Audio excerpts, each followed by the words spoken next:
नमस्कार। आज हम एक बहुत ही गहरे और ज़रूरी सवाल को समझने की कोशिश करेंगे कि सच्ची भक्ति और दिखावे की भक्ति यानी आडंबर में आखिर फ़र्क क्या है। तो चलिए इसी एक सवाल से इस चर्चा की शुरुआत करते हैं। ये सवाल हम सबको सोचने पर मजबूर करता है कि जो पूजा पाठ हम कर रहे हैं वो असल में ईश्वर के लिए है या फिर बस दुनिया को दिखाने के लिए। ठीक है, तो सबसे पहले ये समझते हैं कि ये आडंबर है क्या चीज़।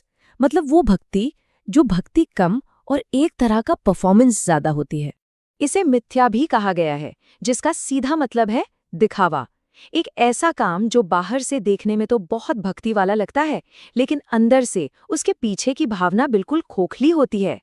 इसको ऐसे समझिए कि हाथ तो माला के मन के फेर रहे हैं, पूजा का सारा सामान मौजूद है, लेकिन मन तो दुनिया की बातों में, अपने अहंकार में, अपनी तारीफों में ही कहीं अटका हुआ है। उसका पूजा से कोई लेना देना ही नहीं है। और ऐसी पूजा का जो मकसद है वो भगवान को पाना नहीं होता। असली मकसद तो बस इतना होता है कि चार लोग देखें और कहें, वाह क्या गजब का भक्त है। तो बात साफ है, ये भक्ति तो है ही नहीं, ये तो बस एक नाटक है, एक परफॉर्मेंस। अच्छा, तो अगर ये सब सिर्फ दिखावा है तो फिर सवाल उठता है कि सच्ची भक्ति क्या है, वो कैसे होती है। चलिए अब इसे जानते हैं। देखिए, दिखावे के बिल्कुल उलट सच्ची भक्ति का मकसद किसी को कुछ दिखाना है ही नहीं। उसका तो एक ही मकसद है, इंसान को अंदर से बदल देना, उसका रूपांतरण कर देना। इसकी पहचान ये है कि इसमें कुछ मांगा नहीं जाता, बल्कि खुद को ही सौंप दिया जाता है।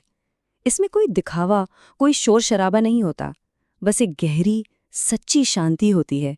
और यही बात भगवद गीता में भी कितनी खूबसूरती से समझाई गई है कि ईश्वर को जानने का, उस तक पहुंचने का एक ही रास्ता है, और वो है सच्ची निस्वार्थ भक्ति। लेकिन सवाल ये है कि अपनी रोजमर्रा की जिंदगी में हम इन दोनों के बीच का फर्क कैसे पहचानें? कैसे पता चले कि कौन सा रास्ता सही है? अब ये जो बात है ना, ये एक तरह का लिटमस टेस्ट है अपनी नीयत को जांचने का।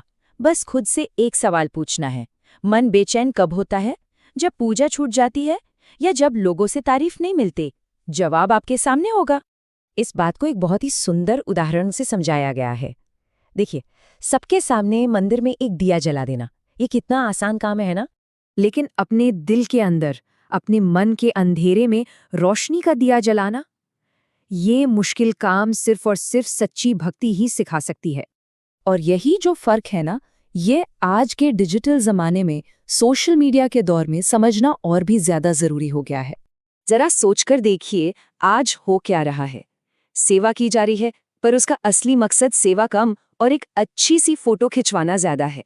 कीर्तन और जाप हो रहे हैं, लेकिन ध्यान भगवान में कम और एक अच्छा सा वीडियो बनाने में ज्यादा है।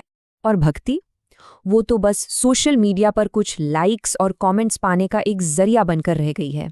लेकिन यहाँ हमें एक बात हमेशा याद रखनी चाहिए, ईश्वर हमारा कैमरा नहीं देखता, वो हमारी नीयत और हमारा भाव देखता है। तो फिर इस माहौल में, इस चुनौती के बीच रास्ता क्या है? आगे कैसे बढ़ा जाए? रास्ता बहुत सीधा और साफ है। हमें ये समझना होगा कि भक्ति का असली लक्ष्य दुनिया को कुछ दिखाना नहीं, बल्कि खुद को अंदर से बदलना है। और आखिर में ये पूरी चर्चा हमें इसी एक सवाल पर लाकर छोड़ देती है, जो हम सबको अपने आप से पूछना चाहिए। अगर भक्ति करनी है तो किस लिए? दुनिया को दिखाने के लिए या खुद को बदलने